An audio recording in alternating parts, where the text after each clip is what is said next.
Good morning, everyone. Focus Daily. As usual, I'd like to begin the show by giving all praise due to the Most High and His Son, Jesus Christ. It's through them that I am being sent to this world with this truth as a chance for grace and redemption and salvation for all, including myself. Okay. Political scandal.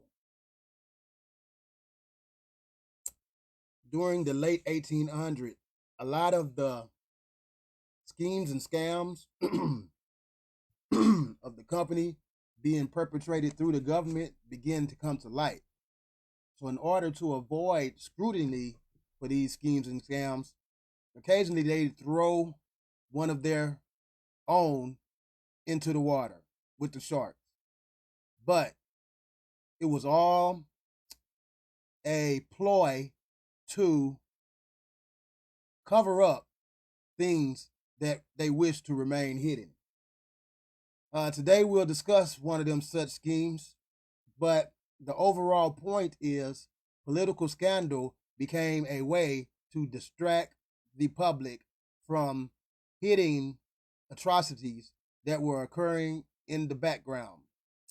This demonic Democratic Party began to throw all their eggs into the scandal basket in order to cover up the disenfranchised and complete robbery of the indigenous people of this land, the Afro-Americans, the children of God. All right, reading time, people.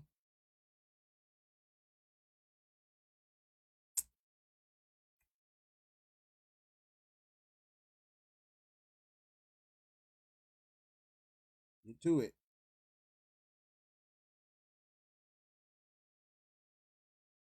You can get it to pop up.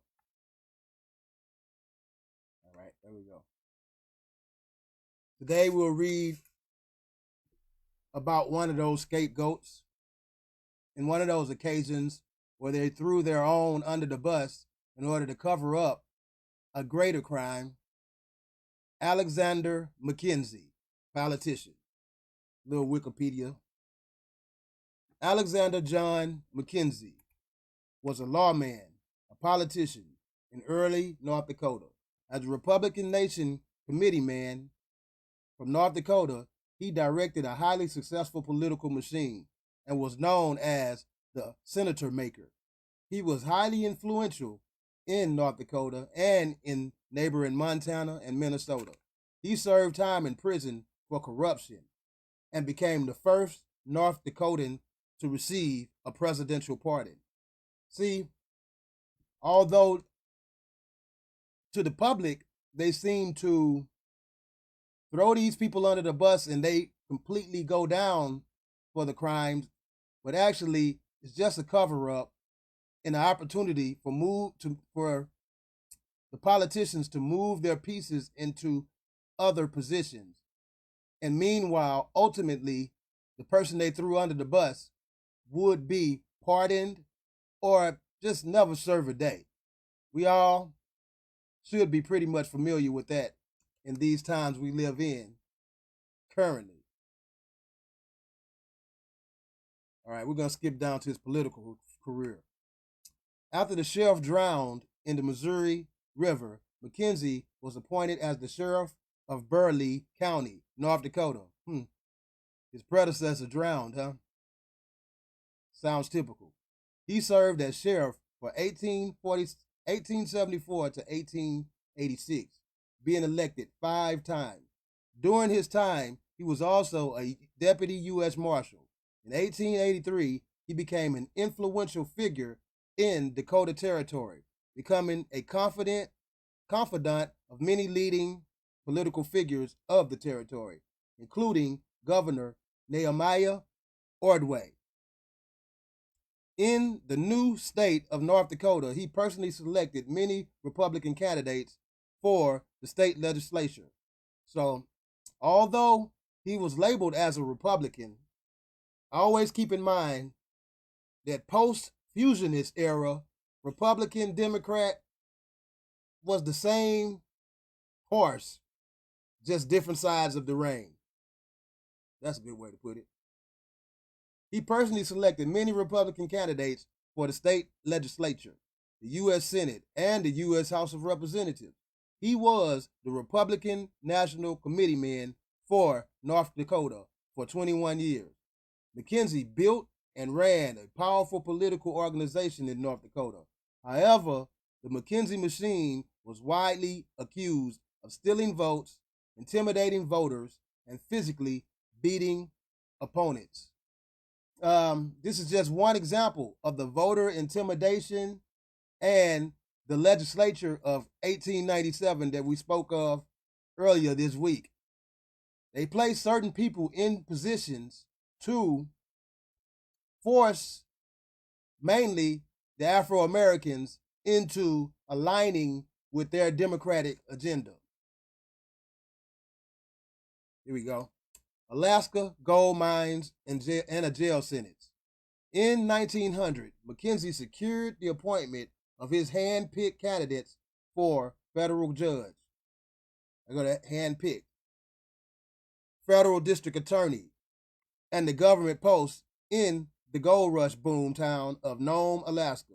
He then traveled to Nome with the federal law enforcement apparatus at his command, where his obedient judge, Noyes,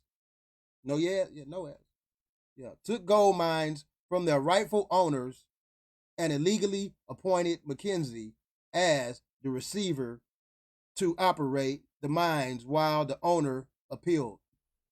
Okay, whenever we see the word gold mine, that's just code to cover up that they were invading the tombs and invading the graves of our ancestors, of the indigenous people of this land, the Afro-Americans. So anytime they discovered one of these tombs, just as in the legend of the Egyptians, these tombs were laced with mounds and mounds of gold and untold riches. But in history, they were labeled as gold mines, which actually is appropriate. While McKenzie mined the gold, the original owners of the gold mine took their case to the Ninth Circuit Court of Appeals in faraway San Francisco. You know, the original owners, those are those Afro-Americans, or the Afro-Americans that I speak of. The appeals court finally reversed the federal judge in Nome, and ordered McKenzie to return the gold he had received.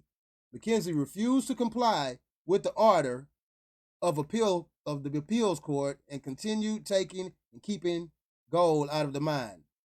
The North Circuit Court of Appeals had McKenzie arrested, found him guilty of contempt of court, and sentenced him to 1 year in jail, of which he served only 3 months.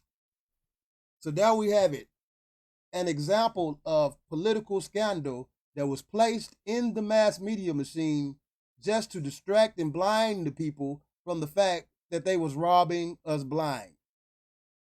Another episode of the Focus Daily Show. Until next time, Focus Daily. We out.